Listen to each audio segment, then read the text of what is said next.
सवाल मेरे आ रहे थे। अगले दिन मैं एकांतिक वार्तालाप खोलती थी और कोई ना कोई वो सवाल पूछ रहा होता था। श्री जी वो व्यवस्था कर देती है। मर्जी आपका सत्संग सुनते हैं रोज और कहते हैं अपने जीवन में उतारने का प्रयास कर रहे हैं। मर्जी एक इसमें था, आप अध्यात्म मार्ग के पथिक हैं और जीवन भर आपने प्रेम मार्ग और ज्ञान मार्ग में चरम सीमा प्राप्त की है।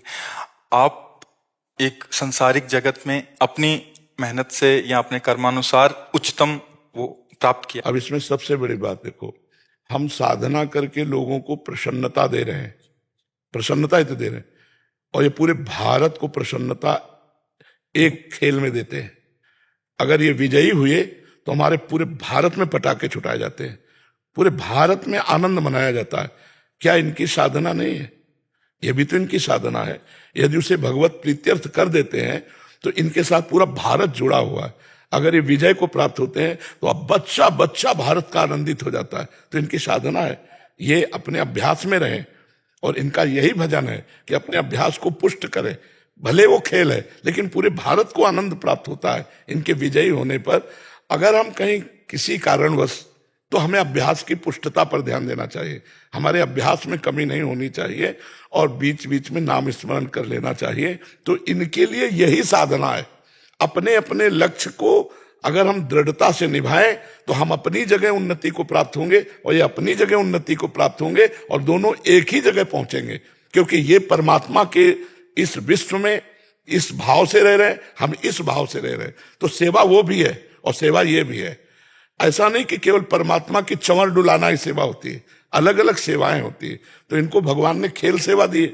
अगर इस सेवा में प्रवीणता पूर्वक ये संसार को सुख पहुंचा रहे हैं और नाम जप कर रहे हैं तो ये भगवान की सेवा ही कर रहे हैं। महाराज जी, इसमें कभी तो एक सफलता मिलती है, कभी असफलता। हाँ, इसमें थोड़ा गंभीर रहना में और असफलता में। हाँ, इसमें सुख दुखे समय कृत्वा लाभा लाभो जया जयो, भगवान ने इसीलिए कहा है। तो हमारा कभी कभी क्या होता है कि जैसे हम 15-20 लोग एक उसमें हैं, अब कईयों के प्रारब्ध उसमें जुड़े होते हैं। आपके अभ्यास की कमी नहीं है लेकिन प्रारब्ध उसमें जुड़ा हुआ है। अब अगर उसमें अशुभ प्रारब्ध ज्यादा जुड़ गया, क्योंकि विजय उनकी भी होनी है ना, तो आपका अभ्यास फिट होने पर भी आपको हार जनित दुख देखना पड़े। महाराज, इसमें प्रारब्ध भी प्रारब्ध, बिल्कुल प्रारब्ध। अभ्यास की कमी ना होने पर भी प्रारब्ध फेल कर देता है, और अभ्यास पूर्ण है और प्रारब्ध पूर्ण है तो विजय की प्राप्ति होती है। हमारे जी, कभी कभी देखा जाता है कि ऐसे ही तो कैच हो गया, कभी छूट गया। हाँ, प्रारब्ध। हाँ, इसमें प्रारब्ध भी काम करता है और अभ्यास भी। जैसे मान लो 15-20 की, अब ये अभ्यास में बहुत प्रवीण है लेकिन इस बार प्रारब्ध है कि दुख भोगना है, तो आपको उनके संग के प्रभाव से, क्योंकि पूरा खेल एक से तो होगा नहीं, तो आपका किया हुआ अभ्यास भी फेल हो जाएगा।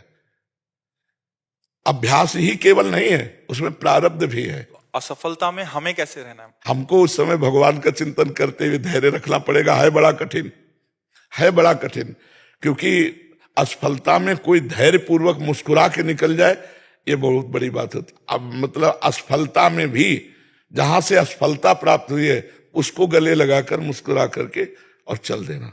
भगवान देते हैं वो क्षमता। असफलता ही सदैव नहीं रहेगी, दिन नहीं रात, रात कैसे रह सकती है। हमको धैर्य पूर्वक भगवान का स्मरण करते, पर है बड़ा कठिन, क्योंकि जो सफलता में सम्मान मिलता है तो असफलता में सम्मान तो नहीं मिलता। मुझे बस आप मुझे प्रेम भक्ति दे दो बस। हाँ, ये तो और ऊंची बात है। वो कह रहे थे कि मैं कहाँ फंस गई। मेरे को तो नहीं, बहुत बहादुर हैं ये लोग। नहीं, संसार का यह सम्मान प्राप्त होने पर ये भक्ति की तरफ मुड़ पाना बहुत कठिन होता है। बाबा हम दोनों बस। हाँ, अब हमें लगता है कि विशेष प्रभाव आपका इनके ऊपर भक्ति कब पड़ेगा। क्योंकि क्या उसके ऊपर कुछ नहीं है, कुछ नहीं है उसके ऊपर, कुछ नहीं है। मैं कह रहे हैं कि भक्ति के ऊपर कुछ नहीं है। हाँ, ये बात, हाँ, भक्ति के ऊपर तो कुछ नहीं है, बिल्कुल। आज ऐसा यश है, ऐसा धन संपदा है, बट उसमें भी ये इस मार्ग पे चलने का प्रयास कर रहे हैं। मनुष्य देह पहली कृपा और द्वितीय कृपा। हम कह रहे हैं ना कि भारत का कोई भी व्यक्ति ऐसा नहीं जो आनंदित न हो जाता हो। जब ये विजय को प्राप्त होते हैं, कहीं भी होते हैं खेल में, तो आनंदित हो जाता। तो सबके आनंद वर्धन करने की सेवा बनी ना, बच्चा बच्चा एक आनंदित हो जाता है। और ये तो लौकिक खेल रहा, खास बात जो इन्होंने कहा कि भगवान की प्रेम लक्षणा भक्ति, अगर इस खेल में हम जीत गए तो सदा सदा के लिए जीत जाएंगे, हम सदा सदा के लिए विजयी हो जाएंगे। इसमें प्रधान बात है नाम जप। जितना अधिक हम उठते बैठते नाम जप का अभ्यास करें तो हम आगे बढ़ जाएंगे। लौकिक और पारलौकिक दोनों उन्नति। कलयुग केवल नाम आधारा, सुमिर सुमिर नर उतरे पारा। अगर नाम को हम पकड़ लें तो सब बात बन जाएगी। बस हम तो यही कहेंगे, भगवान के आश्रित रहो और नाम जप करो। भगवान के आश्रित रहो, आश्रय सबसे बड़ा बल है। भगवान के भरोसे रहो, नाम जप करो और खूब प्रेम से रहो, खूब आनंद से रहो। जी।